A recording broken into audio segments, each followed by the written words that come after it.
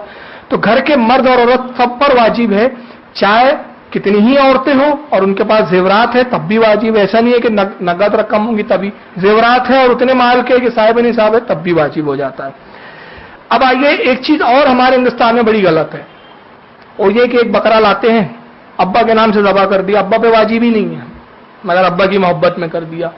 پھر کچھ لوگ یہ کرتے اس سال اپنے نام سے کر دیا، اگلے سال اپنی بیٹی کے نام سے کر دیا، پھر وہ اس کے بعد والے سال اپنے بیٹے کے نام سے کر دیا، پھر آنے والے اور سال میں اپنے کسی مرحوم کے نام سے کر دیا، خود اپنے نام سے نہیں کرتے۔ تو حکم یہ ہے کہ سب سے پہلے صاحب نصاب اپنی طرف سے قربانی کرے، جس پر قربانی واجب ہے وہ پہلے اپنا واجب ادا کرے، اس کے بعد پھر چاہے تو 1000 قربانیاں کرے۔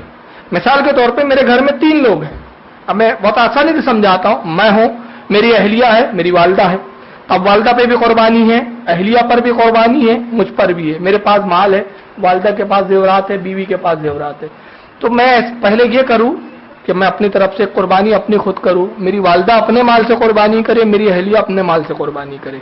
اب ہم میں سے کوئی چاہتا ہے کہ میں اپنے مرحوم والد کے نام سے کروں تو ایک علیحدہ مجھے جانور خریدنا ہے اور اس کو پھر والد کے نام سے کرنا ہے، یہ نہیں کہ 2 وہ اپنے نام سے کر لے اور میں اپنے جانور اپنے والد کے نام سے کر لوں، تو والد کے نام سے کیا وہ تو نفل ہو گیا لیکن میرے ذمے پر جو مجھ پر واجب تھا وہ برقرار ہے۔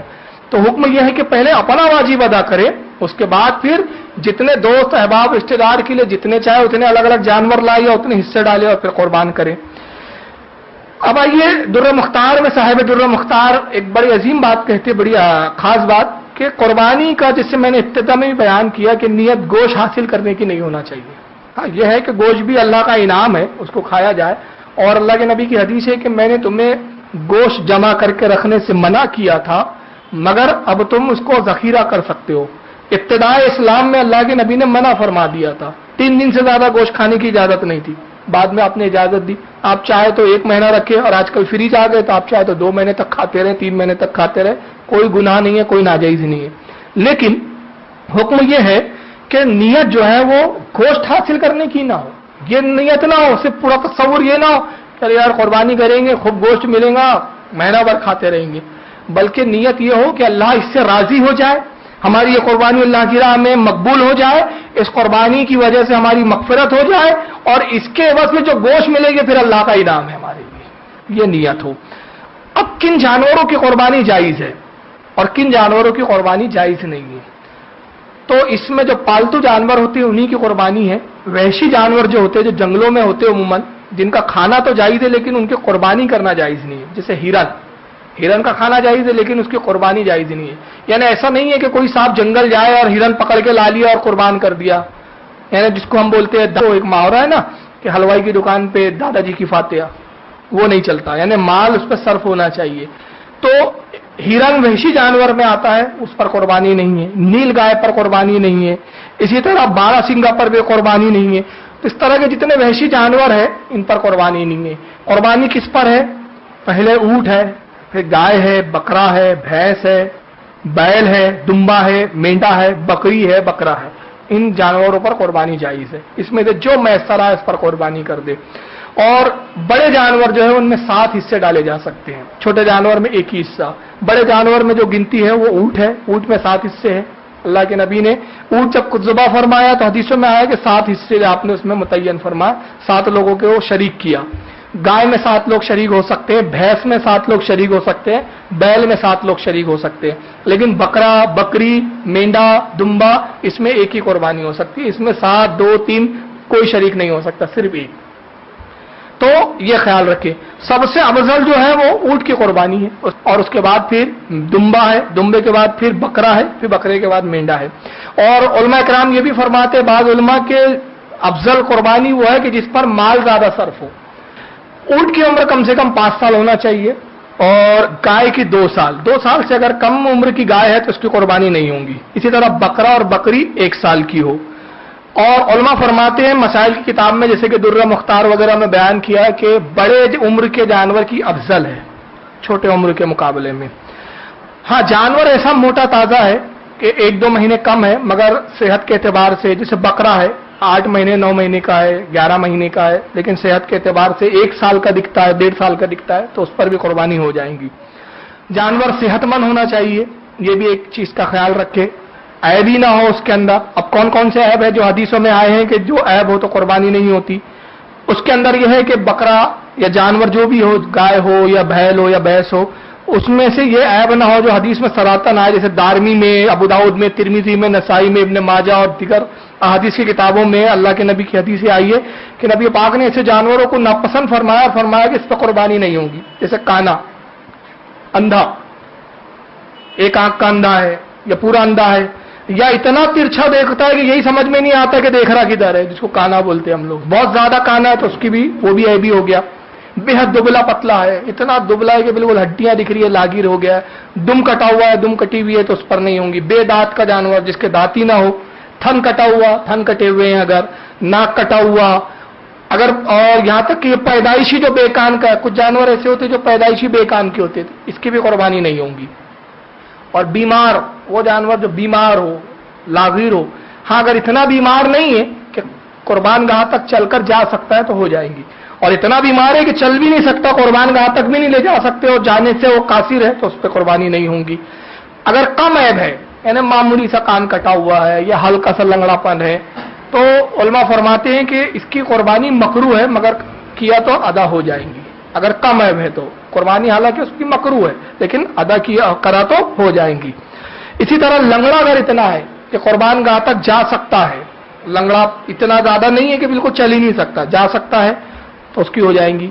کسی جانور کا کان، جیسے آپ نے جانور خریدا، عموماً جانور لڑتے ہیں کان کٹ جاتا ہے، اگر 1/3 سے کم کٹا ہے، 1/3 سے کم کٹا ہے تو اس کی ہو جائیں گی، اور 1/3 سے زیادہ، 1/3 سے زیادہ کٹا ہے تو اس کی بھی قربانی نہیں ہوں گی۔ اب میں ایک خاص بات عرض کروں کہ خصی کی قربانی رسول اللہ کی سنت ہے۔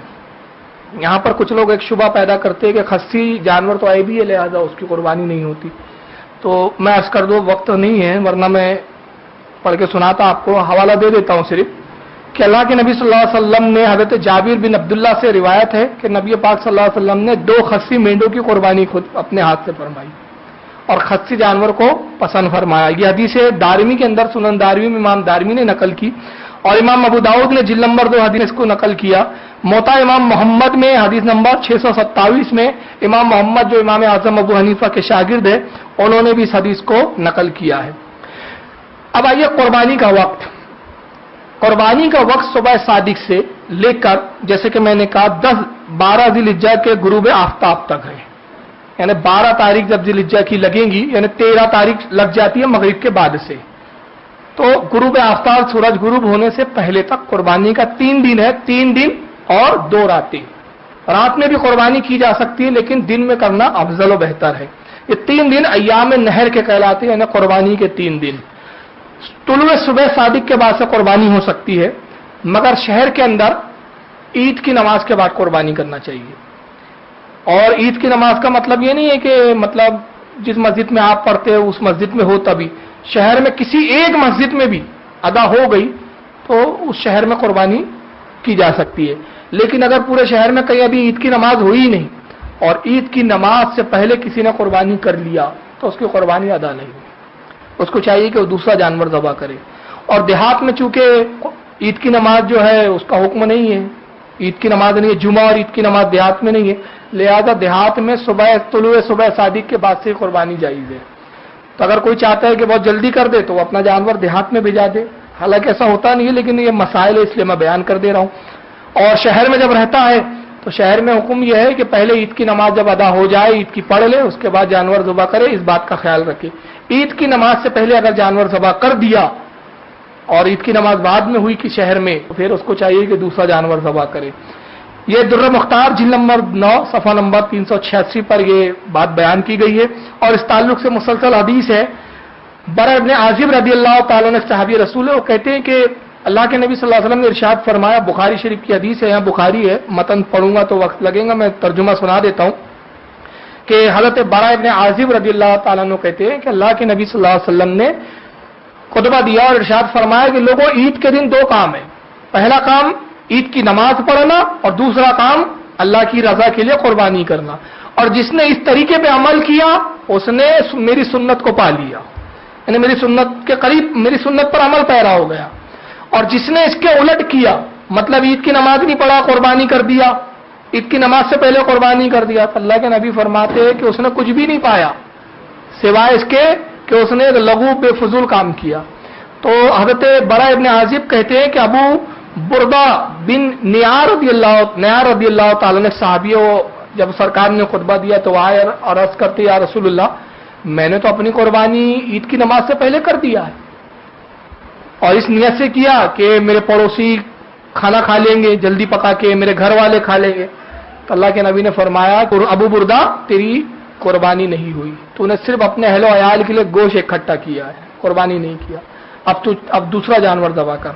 اس میں رسول اللہ کا اختیار بھی اس حدیث کے اندر کہ امام بخاری کہتے کہ وہ کہتے یا رسول اللہ میرے پاس اب ایک ہی جانور ہے جو قربانی کے لائق جانور تھا، وہ میں نے تو ذبح کر لیا، مگر ایک میرے پاس دمبا ہے جو 6 مہینے کا ہے، تو آپ اجازت دیتے ہیں میں اس کو ذبح کر دوں؟ تو اللہ کے نبی نے فرمایا اس کو ذبح فرما دے، اب تیرے بعد کسی کے لیے اجازت نہیں ہے، صرف تیرے لیے اجازت ہے۔ اس کا مطلب نبی صاحب اختیار ہے، جس کو چاہے اجازت دیتے اور جس کو چاہے سب کے لیے منع۔ ہمارے لیے نہیں کہ 6 ماہ کا بچہ ہم ذبح کریں، صرف انہی کے لیے ابو بردہ رضی اللہ تعالیٰ عنہ کے لیے جائز تھی۔ یہ حدیث جو میں نے بیان کی کہ قربانی اگر عید سے پہلے کر دیا تو قربانی ادا نہیں ہوں گی، امام بخاری نے جلد نمبر 3 میں حدیث نمبر 508 کے تحت اس کو نقل کیا، امام مسلم رحمۃ اللہ علیہ نے جلد نمبر 2 حدیث نمبر 4958 کے تحت، امام ترمذی نے جلد نمبر 1 حدیث نمبر 1550، ابو داؤد نے جلد نمبر 2 اور مستند بہت سارے محدثین نے مختلف احادیث کی کتابوں میں مختلف محدثین اکرام نے اس کو بیان کیا۔ اب میں نے جیسے کہ عرض کیا کہ صبح صادق کے بعد طلوع صبح صادق کے بعد سے قربانی جائز ہے اور عید کی نماز کے بعد، چونکہ مینا میں عید کی نماز نہیں ہوتی لہذا وہاں حاجی جو قربانی کرتے حج کی قربانی اگر وہ طلوع صبح صادق کے بعد قربانی کر لے تو ان کے لیے جائز ہے، کیونکہ وہاں ان کے لیے اوپر عید کی نماز نہیں ہے۔ اسی طرح جس طرح حاجی پہ عید کی نماز نہیں ہے اسی طرح عورتوں پر بھی عید کی نماز نہیں ہے، لہذا ہماری ماں بہنیں جو ہے وہ عید کی نماز نہ پڑھے، بہت ساری عورتیں کرتی ہے کہ گھر میں عید کی نماز پڑھتی ہے 2 رکعت، بلکہ یہ ہے کہ اتنی دیر جتنی دیر مطلب وہ وظیفہ وغیرہ کر لے اتنی دیر میں 2 رکعت کے برابر وہ بیٹھ کر جو ہے وہ تسبیحات پڑھ لے، قرآن کی تلاوت کر لے، درود شریف وغیرہ پڑھ لے، عید کی نماز نہ پڑھے کہ عورتوں پر عید کی نماز واجب نہیں ہے۔ قربانی خود کرنا افضل ہے اور رسول اللہ کی سنت ہے، جیسے کہ آپ حدیثوں سے سن چکے کہ سرکار نے خود قربانی ذبح فرمائی۔ اگر خود کرنے کی صلاحیت نہیں ہے یا طریقہ نہیں معلوم یا نہیں کرنا جانتا ہے تو حکم یہ ہے کہ جب دوسرا کرے تو خود اپنی قربانی کے پاس کھڑا رہے۔ چنانچہ اس کے تعلق سے امام حاکم المستدرک میں جلد نمبر 4 اور صفحہ نمبر 222 پر اور مجمع الزوائد کے اندر جلد نمبر 4 صفحہ 17 پر امام حاکم صحیح سندوں کے ساتھ روایت بیان کرتے ہیں کہ اللہ کے نبی صلی اللہ علیہ وسلم نے حضرت فاطمہ کے لیے قربانی کی، اپنی صاحبزادی شہزادی کون ہے حضرت فاطمہ رضی اللہ تعالیٰ عنہ کے لیے، تو اپنی بیٹی جناب فاطمہ سے فرمایا کہ بیٹی میں جب تمہارا جانور قربان کروں تو اپنے جانور کے قریب کھڑی رہو، تو حضرت فاطمہ عرض کرتی ہے کہ بابا جان اس کا فائدہ کیا ہے، قربانی تو آپ ذبح کر رہے ہیں، اللہ کے نبی نے فرمایا کہ یہ تمہارے نام کی قربانی ہے اور جب اس کا پہلا قطرہ زمین پر گرتا ہے قربانی کا اس سے پہلے ہی جس کی قربانی اللہ اس کی مغفرت فرما دیتا ہے، اس کے گناہوں کو مٹا دیتا ہے، تو جس کے نام کی قربانی ہو رہی ہے اس کو چاہیے کہ اپنے قربانی کے پاس قریب میں کھڑا رہے، اگر خود کرنا نہیں جانتا ہے تو، اور اگر خود کرنا جانتا ہے دعائیں یاد ہے طریقہ معلوم ہے تو یہ تو افضل بھی ہے، سنت بھی ہے، سنت کا بھی ثواب پائیں گا۔ اب آئیے سب سے اہم مسئلہ میں عرض کروں، ذبح جو ہے وہ سنی صحیح العقیدہ ہی مسلمان سے کرانا چاہیے، اگر بددین سے ذبح کرایا، بد عقیدہ سے ذبح کرایا، میں ایک لفظ میں کہہ دوں کہ اگر اہل سنت والجماعت کا جو خارج ہے دوگر جماعت سے تعلق رکھتا ہے ان میں سے کسی بھی فرد سے ذبح کرایا تو یہ جانور حلال نہیں ہے، مثل مردار کے ہے، اس کا گوشت کھانا حرام اور یہ ذبح بھی نہیں ہوگا، یہ قربانی بھی ادا نہیں ہوں گی۔ احکام شریعت میں اعلیٰ حضرت رضی اللہ تعالیٰ عنہ نے جلد نمبر 1 صفحہ نمبر 122 پر اس مسئلے کی پوری تفصیل بیان کی، چنانچہ اعلیٰ حضرت فرماتے ہیں کہ وہابی، رافضی اور نیچری، چکڑالوی، غیر مقلدین اور جماعت اسلامی اور جتنے باطل فرقے ہیں، فرقہ باطلہ ہے، ان کے کسی بھی فرد سے قربانی کرنا جائز نہیں ہے۔ اگر ان کے کسی بھی فرد سے قربانی آپ نے کروایا تو جان لیجئے کہ آپ کی قربانی ضائع ہو گئی، برباد ہو گئی۔ سنی صحیح عقیدہ مسلمان سے ہی ذبح کروائیں، اور جب ذبح کریں تو پہلے سنت طریقہ یہ ہے کہ جانور کو چارہ اور پانی پلا دیں، اس کو چارہ کھلا دے، پانی پلا دے، پھر کچھ دیر ٹھہر جائیں اور اس کے بعد چھری کو اچھی طرح تیز کر لیں تاکہ جانور کو تکلیف نہ ہو۔ اور حکم یہ ہے کہ چھری جانور کے سامنے تیز نہ کی جائے، اس لیے کہ اس کو پریشان کرنا ہے، اس کو تکلیف دینا ہے، بلکہ جانور کی نگاہوں سے پوشیدہ کسی اور جگہ پر اس سے ہٹ کر، جہاں جانور کھڑا ہے اس سے ہٹ کر چھری کو تیز وغیرہ کر لیں، پانی وانی پلا دیں، اور اس کے بعد آہستہ سے اس کو پھر بائیں پہلو پر لٹائیں اور منہ اس کا قبلے کی طرف رکھیں، منہ قبلے کی طرف بائیں پہلو پر لٹائیں اور اپنا داہنا پاؤں اس کے جو ہے پہلو پر رکھ کر ایک آدمی پکڑے، بائیں پہلو پر جانور کو لٹانے کے بعد یہ دعا پڑھی جاتی ہے، اور وہ دعا یہ ہے جو اللہ کے نبی صلی اللہ علیہ وسلم نے پڑھی ہے، حدیث میں دعا ہی ہے، چنانچہ دعا یہ ہے، انی وجہت وجہیہ للذی فطر السماوات والارض حنیفا وما انا من المشرکین ان صلاتی ونسکی ومحیایا ومماتی للہ رب العالمین لا شریک لہ وبذلک امرت وانا اول المسلمین اللہم لک ومنک بسم اللہ اللہ اکبر۔ یہ دعا پڑھے اور جیسے ہی اللہ اکبر میں پہنچے، بسم اللہ اللہ اکبر، ویسے ہی جانور کی گردن پر چھری چلا دے۔ جب جانور ذبح ہو جائیں تو اس کی کھال اس وقت تک نہ اتارے جب تک وہ پوری طرح ٹھنڈا نہ ہو جائے۔ عموماً یہ ہوتا ہے کہ قصاب لوگ جلدی کے لیے تاکہ دوسرے جانور کو کاٹنے کا موقع ملے اور ان کی کمائی زیادہ ہو، جانور تڑپ رہا ہوتا ہے، اس میں پوری طرح جان ہوتی ہے، روح نہیں نکلی ہوتی ہے پوری طرح، اور وہ چمڑا چھلنا شروع کر دیتے ہیں۔ تو اس کی سخت ممانعت ہے، اس کا آپ بالکل احتیاط رکھیں کہ جب تک جانور پوری طرح ٹھنڈا نہ ہو جائے تب تک اس کی کھال نہ کھینچے۔ جب یہ ذبح کر دیں آپ چھری چلا کے، اس کے بعد پھر ایک دعا پڑھی جاتی ہے، اگر اپنی طرف سے قربانی ہے تو یہ دعا پڑھی جائے جو اللہ کے نبی کی سنت ہے، اور دعا کے الفاظ یہ ہیں، اللہم تقبل منی کما تقبلت من خلیلک ابراہیم علیہ السلام و حبیبک محمد صلی اللہ علیہ وسلم۔ اور اگر کسی دوسرے کی جانب سے قربانی کر رہا ہے، مثلا خود کی نہیں ہے، کسی اور کے نام سے، تو جب لفظ منی آیا تو منی کی جگہ اس کا نام لے۔ مثال کے طور پہ اگر میں جناب اعجاز بھائی کے نام سے کر رہا ہوں، میں کر رہا ہوں قربانی، تو اس کو میں یوں پڑھوں گا، اللہم تقبل محمد اعجاز کما تقبلت من خلیلک ابراہیم علیہ السلام و حبیبک محمد صلی اللہ علیہ وسلم۔ منی کی جگہ جو ہے اس کا نام لے لیا جائے۔ اور اسی طرح بڑے جانور میں جب 7 حصے ہوتے ہیں تو 7 نام ایک کے بعد ایک لے، پھر اس کے بعد دعا آگے بڑھ جائے۔ اسی طرح جب ذبح کرتے ہیں تو جانور کی 4 رگیں کاٹنا چاہیے، 4 رگیں ہوتی ہیں، اور اگر 4 نہیں کٹی تو کم از کم 3، اور اس سے زیادہ، 4 سے زیادہ نہیں، 3 سے کم نہیں۔ اب آئیے اس کے بعد جب مرحلہ آتا ہے جانور کی ذبح ہونے کے بعد، کھال اتارنا اور اس کے بعد پھر گوشت کی بوٹیاں بنانا۔ یہاں بھی ایک بہت ٹیکنیکل معاملہ ہے، بڑا چھوٹا سا مسئلہ ہے لیکن بہت اہم ہے، اور وہ مسئلہ یہ ہے کہ بوٹیاں جو ہے وہ سنی صحیح عقیدہ سے ہی بنوائی جائے۔ اگر غیر مسلم سے آپ بنوا رہے عموماً اس موقع پر تو سنی صحیح عقیدہ قصاب ڈھونڈنا بڑا مسئلہ ہوتا ہے، عموماً ہندو ہی غیر مسلم ہی ہوتے ہیں جو بوٹیاں بنانے والے ملتے ہیں، تو ایسے وقت مجبوری آ جاتی ہے، تو کوشش تو پہلی یہ کی جائے کہ مسلمان مل جائے، اور مسلمان میں وہ بھی پھر سنی صحیح عقیدہ اچھا ہے، صحیح مسلمان ملے، فرقہ باطلہ سے اس کا تعلق نہ ہو۔ اور خدا نہ خواستہ ایسا نہیں مل سکا، کوئی غیر مسلم ہی مل گیا، تو حکم یہ ہے کہ جب تک وہ بوٹیاں بنا رہا ہے اپنی نگاہوں کے سامنے وہ سب کام کروائے، نگاہوں سے وہ چیز کو اجھل نہ ہونے دے۔ اگر آپ نے نگاہوں سے اجل ہو گئی وہ چیز، مثلا آپ ہی نے ذبح کیا اپنا جانور، خود اپنے ہاتھ سے کیا، بوٹی بنانے والا غیر مسلم ہے، بد عقیدہ ہے، اب وہ گوشت کاٹ رہا ہے، آپ چھوڑ کے چلے گئے کمرے میں، وہ خالی بیٹھا ہے کاٹتے پیٹتے، بہت دیر گزر گئی، اب آپ آئے اس کے بعد، تو شریعت کا حکم یہ ہے کہ وہ گوشت کھانا اب آپ کے لیے حلال نہیں ہے۔ کیوں؟ کیونکہ اس میں شبہ پیدا ہو گیا، اندیشہ ہے کہ چونکہ کفار لا اعتبار ہوتا ہے، ممکن ہے اس نے کوئی ایسی چیز نجس چیز ملا دی ہو، ممکن ہے اس میں گوشت حرام ملا دیا ہو جو حرام گوشت ہو، اچھا گوشت اس نے رکھ لیا ہو، بہت سارے احتمال ہیں، بہت سارے شبہات ہو سکتے ہیں، تو شبہے کی بنا پر شریعت کہتی ہے کہ اب یہ گوشت کھانا حلال نہیں ہے۔ تو کوشش یہ کریں کہ اپنی کوشش نہیں بلکہ حکم ہے، میں کہوں گا کوشش نہیں بلکہ حکم ہے کہ اپنے سامنے وہ بوٹیاں بنوائے۔ اگر آپ کھڑے ہیں اور دیکھ رہے ہیں نگرانی رکھے ہوئے لیکن آپ کو جانا ہے، تو آپ یہ کریں کہ اپنے بھائی یا اپنے کسی عزیز و اقارب کو فوراً کھڑے کر دیں اور تاکید کرے کہ جب تک